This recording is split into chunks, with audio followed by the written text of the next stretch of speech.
दोस्तों, कुछ लोग होते हैं जिनके मन में ईर्ष्या, क्रोध, गुस्सा, नफरत, अहंकार, इस तरह की चीजें उत्पन्न हो जाती हैं। वो इन सारी चीजों का बड़ी बुरी तरह से शिकार हो जाते हैं। ये सारी चीजें इंसानी शरीर के ऊपर, मन के ऊपर बुरी तरह से हावी हो जाती हैं और इनसे बहुत ज्यादा नुकसान हो जाता है।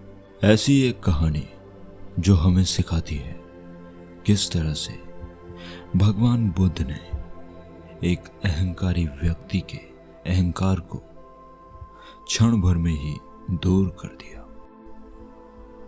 मगध राज्य के राजकुमार श्रवण, जिनकी जिंदगी में भी इसी तरह का किस्सा हुआ, उनके ऊपर क्रोध, अहंकार हावी हो गया था।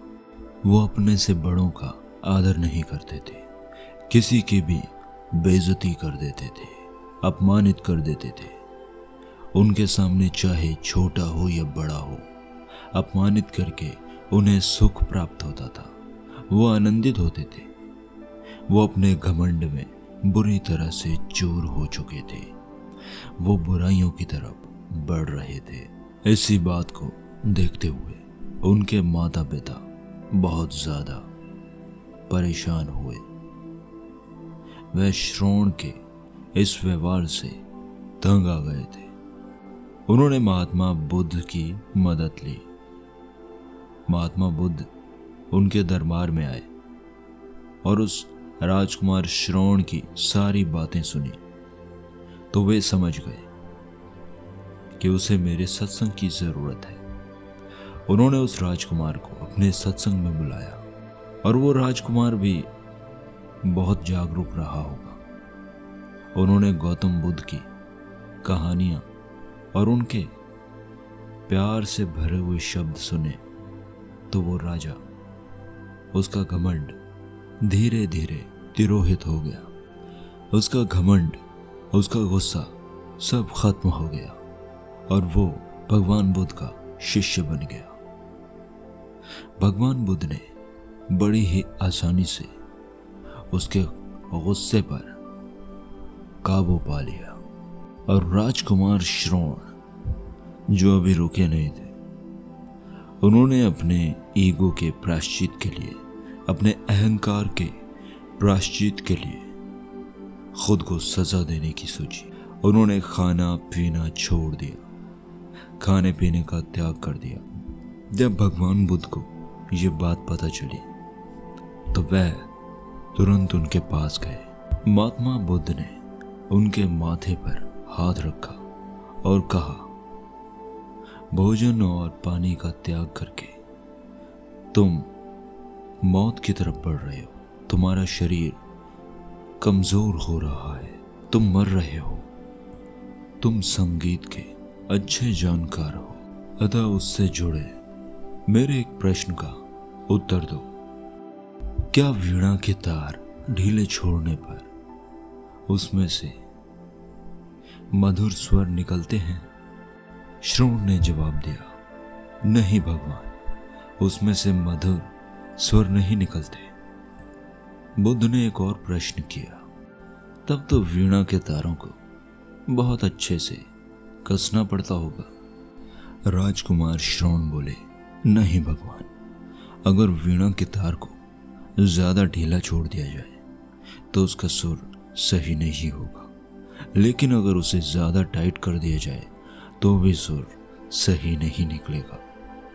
इन दोनों के बीच में न ज्यादा टाइट न ज्यादा ढीला, तब उसमें से एक मधुर स्वर निकलता है जिसका हम आनंद ले सकते हैं भगवान। बुद्ध ने जवाब दिया, जिस प्रकार वीणा के तार न ज्यादा ढीले न ज्यादा टाइट किए जाते हैं, उसी प्रकार हमारा जीवन भी ऐसा है जिसमें से हमें जिन चीजों की आवश्यकता नहीं है उन चीजों का त्याग कर देना चाहिए। जैसे कि तुमने अहंकार का त्याग कर दिया, यह तुम्हारे लिए बहुत जरूरी है।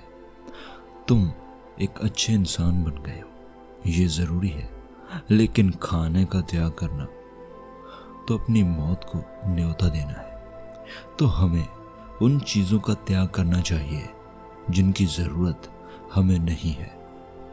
हम में से कई लोग भंडारों की तरफ ध्यान देते हैं। वो अपने भंडारों को भर भर के रखना चाहते हैं, जबकि उन्हें इतने भंडार की ज़रूरत नहीं होती। इंसान को अपनी ज़रूरतों के हिसाब से चलना चाहिए।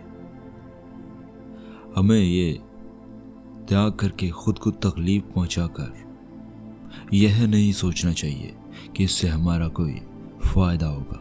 फ़ायदा तभी होगा जब हम जागरूक होंगे, जब हमारा मन सही और गलत की पहचान कर लेगा।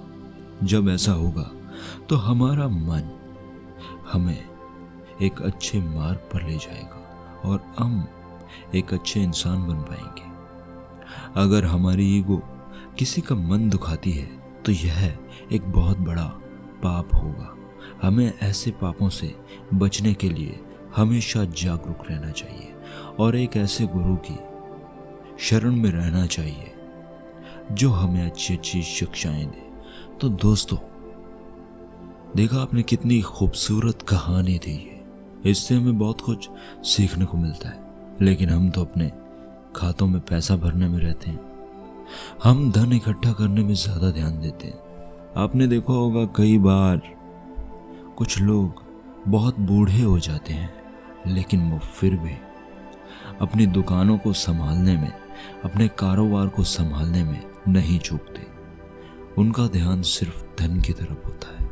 दुकान में बैठे बैठे वो ग्राहकों के आने का इंतज़ार करते रहते हैं, लेकिन वो इस बात की तरफ बिल्कुल भी ध्यान नहीं देते कि जीवन बहुत कम बचा है। वो मौत की तरफ बढ़ रहे हैं। उन्हें सत्य की तरफ बढ़ना चाहिए। इस बात का वह बिल्कुल भी ध्यान नहीं रखते और अपने आम जीवन को और मुसीबत और पापों से ढकते जाते हैं। अपने मन की मैल को हटाने का उन्हें ध्यान ही नहीं रहता। कुछ लोग तो गुरु तक पहुंचने के बाद भी कुछ नहीं कर पाते। वो अपनी जिंदगी में वैसे ही लीन रहते हैं। तो इसीलिए मैं आपसे यही आग्रह करता हूं कि जागरूकता की तरफ बढ़िए, खुद को जाने पहचाने, अपने ऊपर ओढ़े हुए वस्त्रों को अपनी पहचान ना बनाए, अपने अंदर परम सत्य को जाने और ईश्वर को प्राप्त हो जाए। अपने जीवन में सिर्फ वही काम करें जिनसे आप एक अच्छे इंसान बन सके। अपने भंडारों को भरते भरते सत्य की राह से डोलना नहीं चाहिए। तो मेरा आपसे आग्रह है कि हमारे चैनल को सब्सक्राइब ज़रूर करें, हमारी वीडियोस को लाइक ज़रूर करें।